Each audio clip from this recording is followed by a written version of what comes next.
Korea looked at the open sea and decided the ocean simply wasn't invited anymore. So they built a wall to shut it out. The longest one on the planet. It's called the Saemangeum Seawall, and it stands off the coast near Gunsan, in South Korea, right now. Long enough that driving across it, at normal speed, takes the better part of half an hour. And for most of that drive, there is nothing on either side of you but open water. Longer than anything the Netherlands ever built. And the Dutch basically invented holding back the sea. 33.9 kilometers. And here's the part that sounds impossible. Behind that wall isn't open water anymore. It's 400 square kilometers of what used to be sea. About 2/3 the size of Seoul. Waiting to become land. They didn't just wall off the ocean. They tried to erase it. This is Titan build. This is the story of the longest wall ever built against the sea. And the 30-year fight over whether it should have been built at all. To understand why, go back to 1991.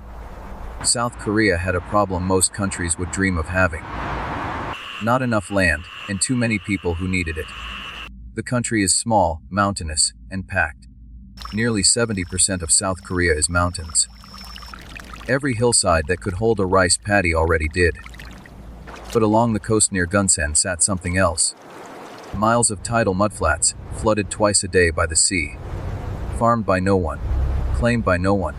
So the government made a decision that sounds almost absurd said out loud. If the land doesn't exist yet, build it. The plan: wall off a stretch of the Yellow Sea, drain it, and turn the seabed itself into farmland and a freshwater reservoir. 400 square kilometers of new South Korea. Built where there had only ever been water.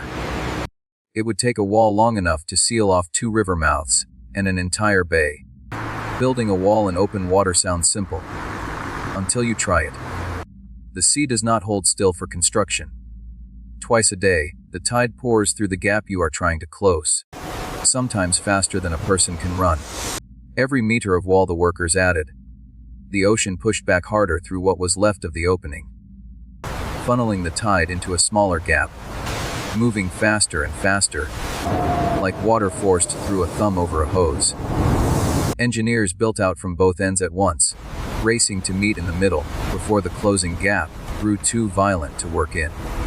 Ships dumped rock by the shipload. Cranes lowered concrete blocks the size of houses into the current. Divers worked where they could not see their own hands. In some stretches, engineers didn't even use solid rock first. They used huge fabric tubes, filled with pumped in sand, sunk to the seabed as a soft foundation. Something the shifting mud could settle around before the real armor of rock went on top. Build a mistake-proof base first.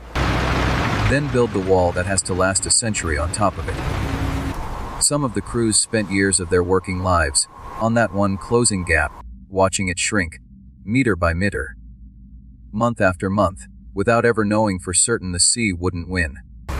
There was no fallback plan. Either the 2 arms of the wall met in the middle, or 15 years of work sat there unfinished, torn at by the tide, forever. Month by month, year by year, 2 arms of stone crawled toward each other across open sea. Final gap In 2006, after 15 years, they closed the final gap. 33.9 kilometers of wall, standing where the open Yellow Sea used to be. It broke a world record that had stood since the 1930s, held until then by a dike in the Netherlands. 4 years later, in 2010, Guinness made it official. The longest seawall ever built by human hands.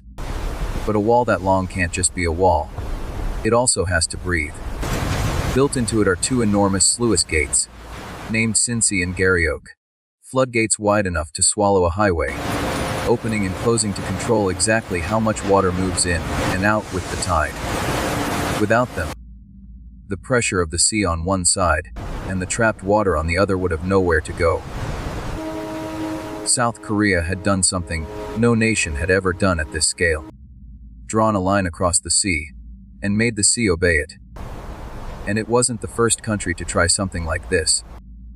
The Netherlands had spent nearly a century fighting the sea the same way, walling off bays and turning seabed into farmland of its own.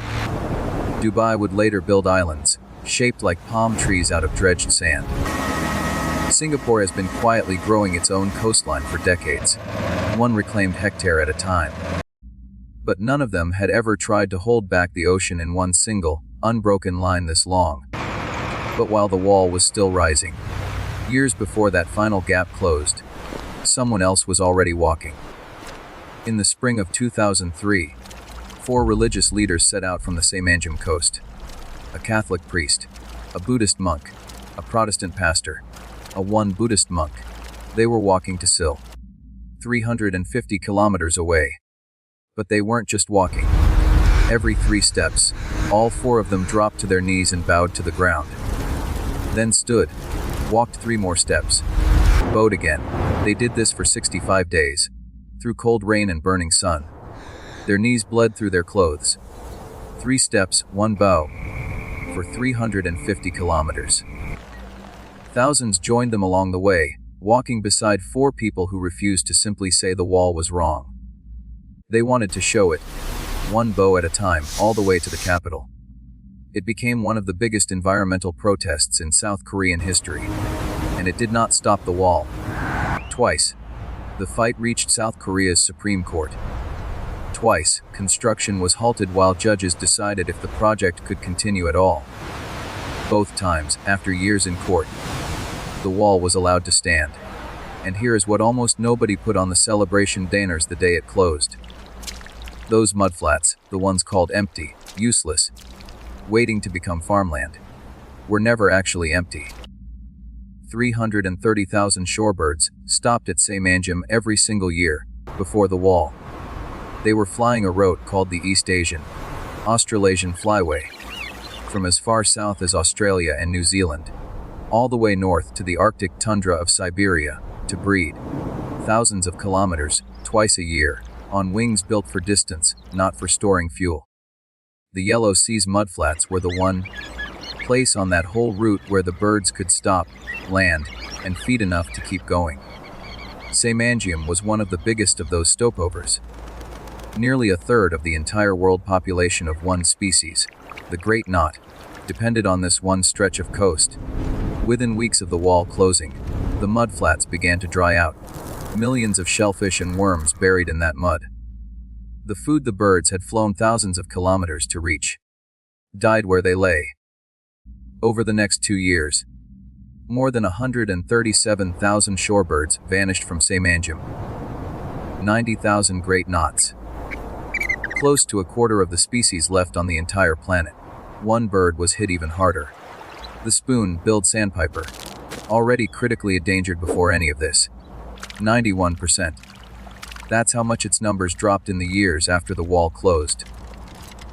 For years afterward, surveyors went back looking for them at Saemangeum. They found almost nothing. Nobody ever proved the birds found somewhere else to go. The story stopped being just a local one. International conservation groups started calling Saemangeum by a different name in their reports, one of the biggest, fastest single losses of shorebird habitat ever recorded anywhere on the planet. The fishing villages along that coast lost something too. For generations, families had walked out onto those mudflats at low tide, digging for clams, catching crabs, netting fish that spawned in the shallows.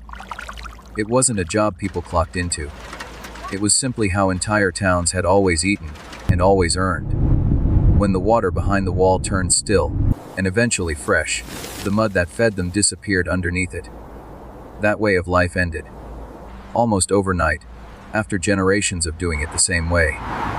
So picture the finished wall.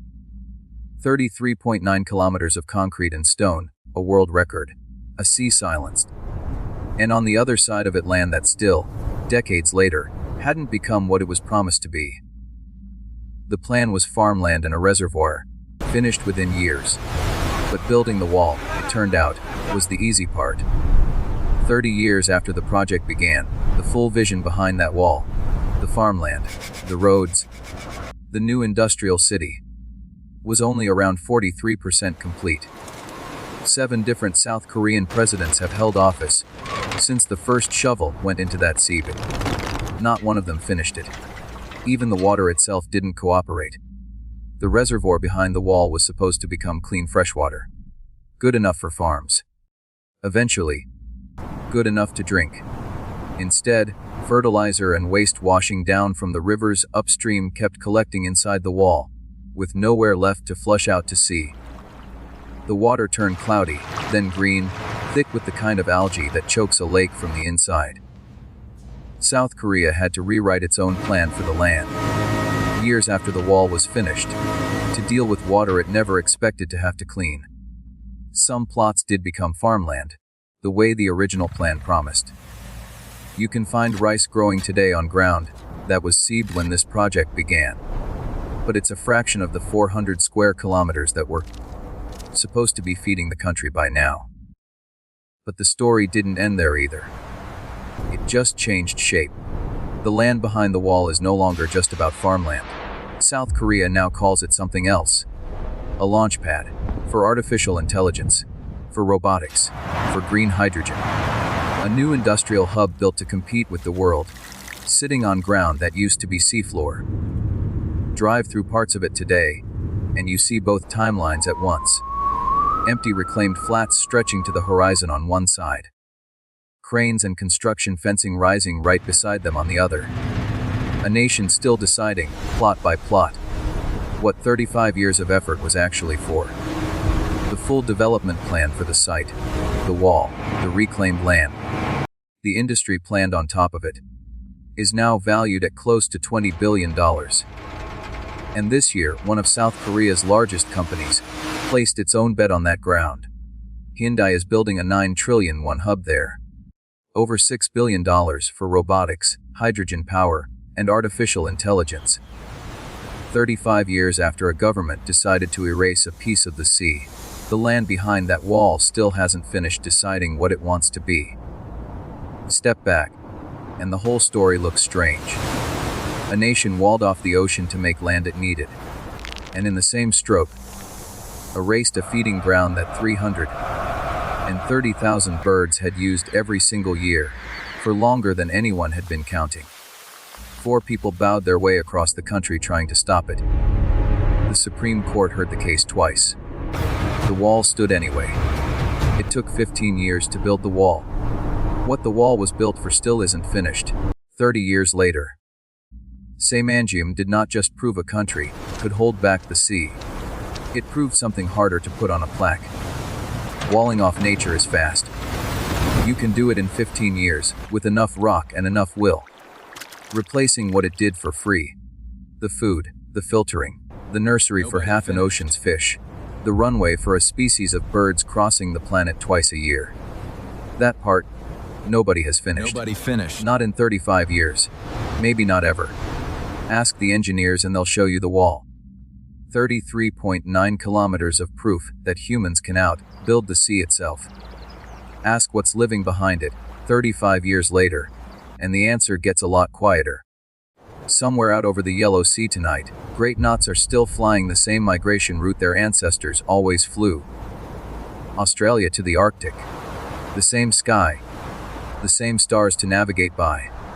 Most of them just don't stop here anymore. They fly on, looking for the next stretch of mud that hasn't been walled off yet. There are fewer of those every year. If you want more impossible structures like this one, subscribe to Titan Build. And tell me in the comments. If you could build new land out of the sea, but had to erase something living to do it, would you still build the wall?